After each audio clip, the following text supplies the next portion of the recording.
বিশাল বন, বিশাল বিশাল বিশাল উদ্যান।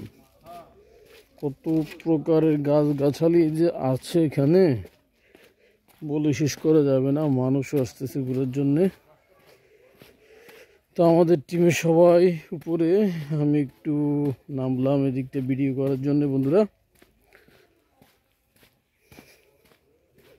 লোকেশনটা হচ্ছে হবিগঞ্জ সাতছড়ি। 7টা ছড়ির একটা উদ্যান এটা, অর্থাৎ ছোট ছোট 7টা ছড়ি নেমে গিয়েছে। এই যে ঠিক এখান দিয়ে পানি নামে, এখন পানি নেই কিন্তু এখান দিয়ে পানি নামে। নিচে একটা খাল আছে, সেই খালে গিয়ে পানিগুলা একত্রিত হয়েছে আর কি।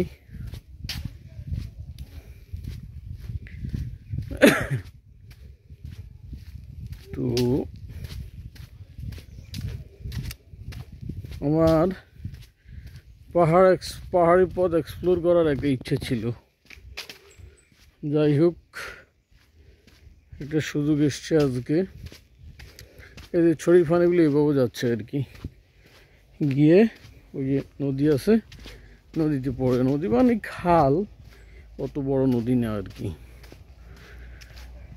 তো আজকে একটা অকেশনে এসে সুযোগ হয়েছে এই উদ্যানটা ভিজিট করার।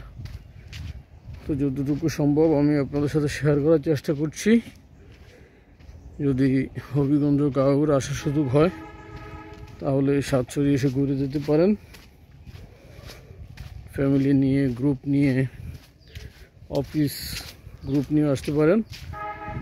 জন প্রতি এন্ট্রি ফি হলো 115 টাকা। তো এটা আবার সিস্টেম করতে পারবেন, যদি গ্রুপ আসেন তাহলে হয়তো একটা ডিসকাউন্ট দিতে পারে বা দেয় আর কি। যাই হোক, 115 টাকা পার হেড এন্ট্রি ফি দিয়েই মাথা রেখে আসা উচিত।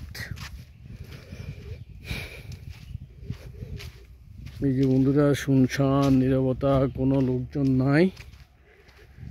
2, 4, 5 জন 10 জন মানুষ সেভাবে ঘোরাঘুরি করতেছে। এদিকেও একটা ছড়ি আছে, এই যে ছোট ছোট ছড়িগুলা, এগুলোকেই নিয়ে 7টা ছড়ি মিলে এই উদ্যানটা। শতবর্ষী গাছ দেখতে পাবেন, মাঝে সাঝে আবার বসার যা ব্যবস্থা করে দিয়েছে।